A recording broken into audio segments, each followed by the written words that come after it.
Hey everyone, welcome to another episode of IPL 2024. Today we're going to talk about CSK versus GT. As expected, CSK won the match comfortably. Although I thought that GT might be giving a tight competition, but I think CSK at Chepak is it's their fortress, so it's gonna be difficult to beat them there at their home. And CSK exactly started from where they left last year's final.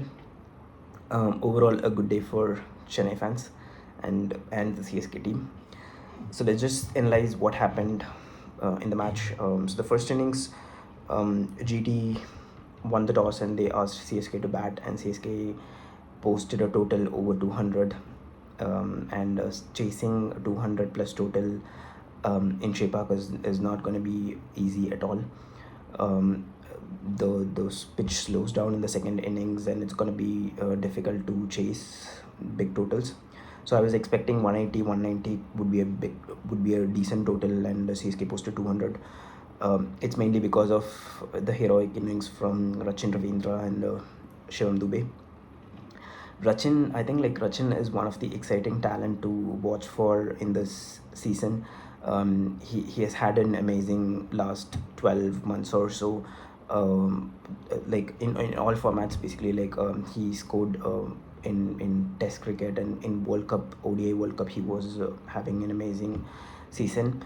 So far with CSK last two matches, he has given a dream start with what CSK would expect from him.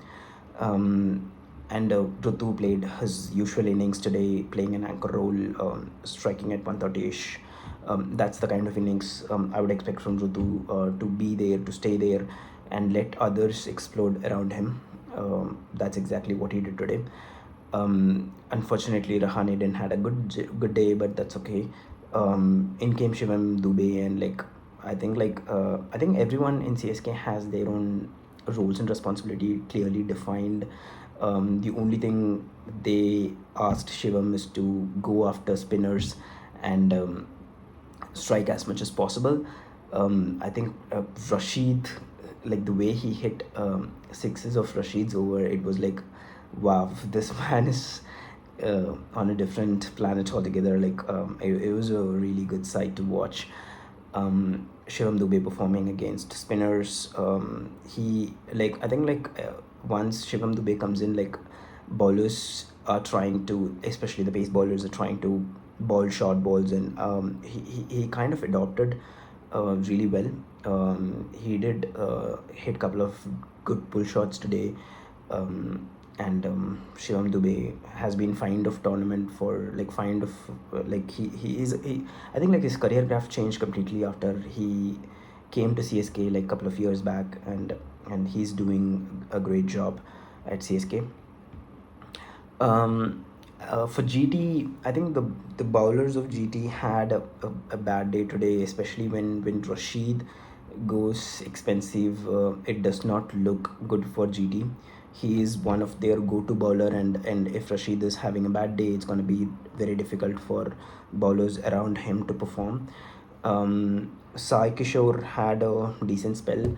Mohit also had a decent spell, but I think all of their bowlers were expensive, and they kind of leaked runs throughout. There was no stopper over where they were not able to control throughout the innings, and CSK used best of the situation, and they posted 200 plus total, and it's not at all easy to chase 200 plus total and at Chepak. CSK bowlers, as usual, I think they had a decent day today. Deepak Chahar kind of got back into his rhythm. The first couple of overs which he bowled, he was able to swing the balls, and what is expected out of Deepak Chahar, he kind of delivered it today, which gave us a good start. And Patirana coming back into the team is a good sign. I think all of the guys had a pretty decent day today. And Rachin's catches were pretty good. I think one more thing GT failed today is their fielding today. They missed a lot of they were a lot of misfields. A lot of cup twos and threes is which they missed. I think like that was pretty bad for GT. Like that is one thing they would go back and analyze what needs to be done. But at the other end, like CSK had a pretty good day at field. The catches which Rahane took, Dhoni's catch, wow, you cannot tell them he's like 42 years old. Dhoni's catch, Sachin's catches were like all of them were like pretty good. So overall, CSK had a good day at field. Although I think like GT has to think about one of the strategy. I would like from what I analyzed is that when GT has to score like 180 plus like 200 odd scores, like it's gonna be a little difficult for them, because like if you see the top three batting order, Saha, Shubman Gill, and Sai Sudarshan usually take some time to settle down and strike big. So they don't have that freedom to settle down and strike big when you're chasing like 200 odd scores. So maybe they should think a little bit on that strategy. Like if they want to play Shubman Gill and Sai Sudarshan, maybe can they play Matthew Wade instead of Saha? Wade can be one player who can strike big, and Shubman Gill and Sai Sudarshan can play their usual innings. And after that, they have Vijay Shankar, Miller, Tiwatia, who can strike big and take the like can finish the games. So if they want to include Matthew Wade, then probably they have to leave out Spencer Johnson, and can they play an Indian pacer, like either Karthik Tyagi or Sandeep Warrior could be the options. I think like that is one thing GT might have to look for. Um, yeah, that's for GT. I think CSK as a team, they look pretty solid. Like all of them have their well defined roles, and everyone is doing their roles pretty good. So that's the overall thing for CSK versus GT. CSK is now in the top of the table, so I am happy. So let's see how the rest of the games plays out. And just a quick thing on the tomorrow's match, MI versus Hyderabad. Both of the teams are coming back after defeats which they could have easily won. Mumbai had the match in hand. Hyderabad also had the match in hand. Both of them lost from nowhere situation. So I think like both of them would be looking forward for their first victory tomorrow. Mumbai overall as a team, they look pretty solid. Their bowling attack, their batting, everything looks kind of settled down. The only thing like they might be looking forward is to win the game. I don't think any major changes required from their side.